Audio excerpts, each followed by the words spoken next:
Hello everyone, you're watching Sports Federation TV. Once again, I'm your host, I'm Linyukta Chetty. Remember, this is the show that brings you all the sport, all the news about all the sport in all of the Western Cape.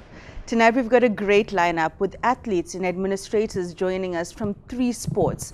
SAFA Cape Town is here to talk women in football. Softball's also returned, and deep sea angling will be joining us. Later on in the show, you're going to get an opportunity to win yet another case of assorted Bashoes drinks, so keep your phone ready for that announcement. Joining me first is Lutfeya Abrahams, the chairperson of Women SAFA Cape Town. Welcome, Lutfeya. Good day to you, Lutfeya, and thank you for the opportunity. Well, welcome to Sports Federation TV. Now to start, how did you get involved with the sport of football? Okay, that started long time ago, many years ago, you know. With on the administration side, it's when my 2 sons started playing soccer at the age of 9 and 11. And then as a mommy, I would go and accompany them to the training fields. And that's where my club, Liverpool Portland, when they noticed my interest in the sport, and they approached me to be of value to their organization or to the club in the administration side. And so I started to assist them on the administration side to become the treasurer of the club. Well, it's not uncommon for very passionate parents to also get involved in administration when their kids are involved. And now you're the chairperson of SAFA Cape Town, specifically the women's portfolio, women in football. What kind of responsibilities does a role like that entail? The mandate is that the chairperson need to ensure that the development of women's football takes place, and we need to come up with recommendations in terms of the policies of women's football. So that is quite a lot and a big responsibility, as the chairperson of women's football. Now you've got a committee that you're working with. What are some of the portfolios in that committee geared at achieving this target? You see, the main thing here is that we need to ensure that women are represented.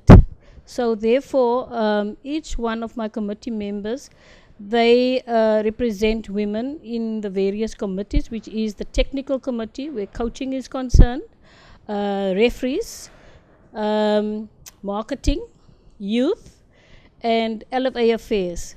So, and also the finance, So women needs to be represented in those various committees. Now, with the committee specifically dedicated to getting more women involved, are we seeing growth? Are we seeing more involvement from women in the sport? Yes, definitely. Especially now that SAFA has amended their statutes, and in the past, women used to have portfolios as secretaries and treasurers. It is now the statute has now been amended that one of the 3 vice presidents of the region of the LFA of the club must be a woman. So we're not satisfied with taking on the secretary role anymore. We want to be seen, and we can do it. We need to take responsibility. No, absolutely, and it's definitely an example to other federations to take the hint from SAFA. So in terms of accessibility, is football way more accessible to women than it was before? Yes, definitely. It's been highly recognized now, and especially at SAFA Cape Town, for example. We have 2 different leagues, We have the Regional Women's League, and we have the Regional Women's Development League, which is the league below the Regional Women's League. So you need to play to be promoted to that league. And then also the last 3 of the Regional Women's League teams, they get demoted if they don't do well at the end of the season. Okay. So how many clubs are specifically catering for women? Yeah, 16 teams is participating in the Regional Women's League, and then we have 10 in the Development League. So currently we have 26 teams, and then not forgetting about the smaller ones who's playing in the LFA leagues, in the boys teams. So there's quite a few girls playing there as well. Now, how is the sport administered in terms of the structure and the different levels that the players will go through?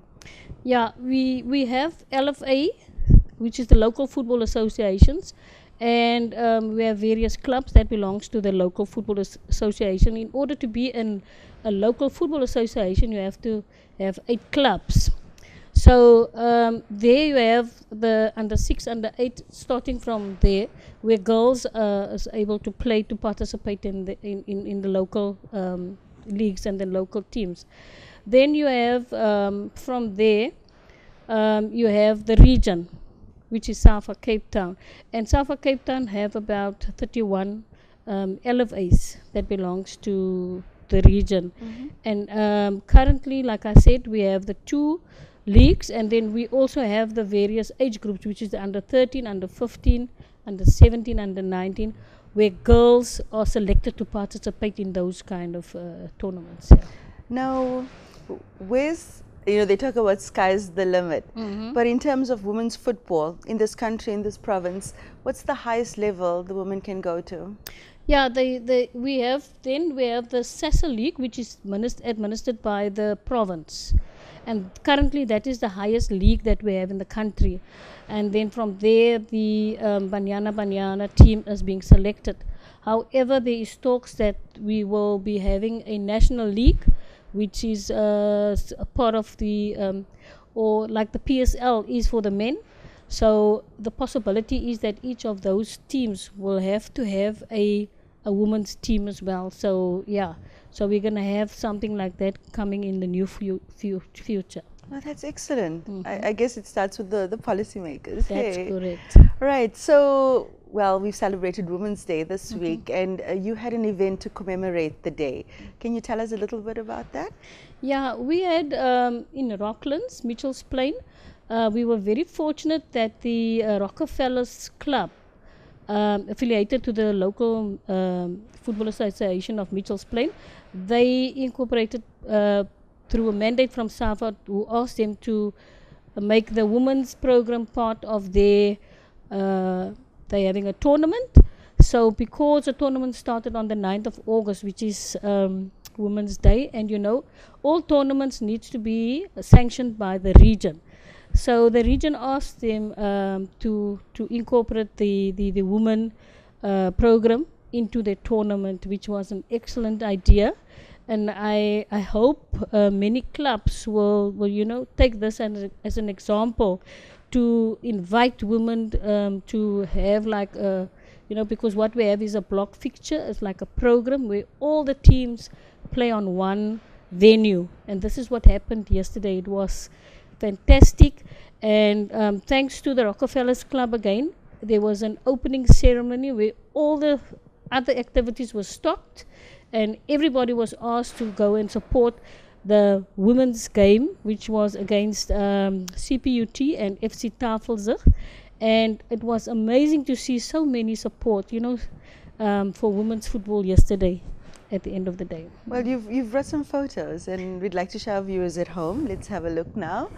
So that is one of your teams, I take it. Yes, that's correct. That's Tafelsig, FC Tafelsig. FC Tafelsig. Tafelsig. They're from Mitchell's Plain, yeah. And those are high school young women. Yeah, and some of them is also working. So this is an open team. There's no age restriction, so it's open for everybody. And there we have the CPUT, which is they're mostly from the tertiary. Right. University of Cape Town. Okay, so with soccer being predominantly a male-dominated sport, what are some of the challenges that you are faced with in trying to achieve your goals? We've got quite a long way to go still, because like you rightfully say, it's a male predominantly sport.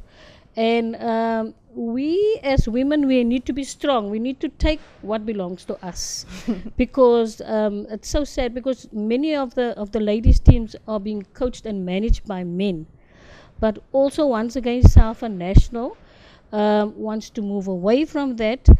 Going forward, they would want women to manage a women's team. So men don't want, they take ownership of that, but we women need to claim back what belongs to us. And there's always a lot of interference, because men sometimes think that women needs to be in the kitchen and not on the soccer field. So we need to move away from that. Stereotypes. Yeah, that's correct. So and women can do whatever men can do, especially when it comes to sport and football. We've been so fortunate enough now that we had for the last couple of years, like at Panyana was in the past always coached and managed by men. We've moved away from that with Vera Pau, who has left us now last year, and Desiree Ellis, who's taken over as caretaker coach. That is a move in the right direction. There's a lot of challenges where women is concerned, and men should take note of that, because if you have a male coach, there's certain needs that females have, and sometimes people are being put on a very embarrassing situation. So we need to move and have our women, because you don't find a man, a female coaching. It's very seldom that you find a female coaching a male team. So we need to claim back what belongs to us. We've had Mr. Bennett Bailey here on a previous show, and he spoke about the lack of coaches that we have in the Western Cape, and probably in the country as well. It must be particularly difficult then trying to find female coaches. Hey. Yes, it is, but I mean, we had last year, we had a coaching course for females, where we had 40 ladies participating in the coaching course. But the other thing is that the clubs need to work hand in hand with the LFAs, because all the information is sent to the LFAs, and sometimes the clubs want to work in isolation, they want to work on their own, and then they don't get the necessary information the way it should be. So when a notice goes out to say there's a coaching course coming up, it doesn't mean it's only for men. Females is open. They can apply to do the coaching course. All right. If people want to get involved with the sport, if women want to get involved with the sport, how can they get in touch with your federation? We are situated at the Athlone Stadium. We've got a website where SAFA Cape Town, they can go on to the website. All the details is there, the contact numbers, everything is there. But if not, they can come to Athlone Stadium. Our offices are situated at Athlone Stadium, so they are more than welcome to come and join in there. Okay. Thank you, Lutfeya. Thank you for joining us, and thank you for telling us about your sport and how women can get involved. Thank you so much. It's been a privilege. Thanks. You're welcome. Right, so after the break, Softball Western Cape is joining us to tell us about their recent adventures. So stay tuned for that.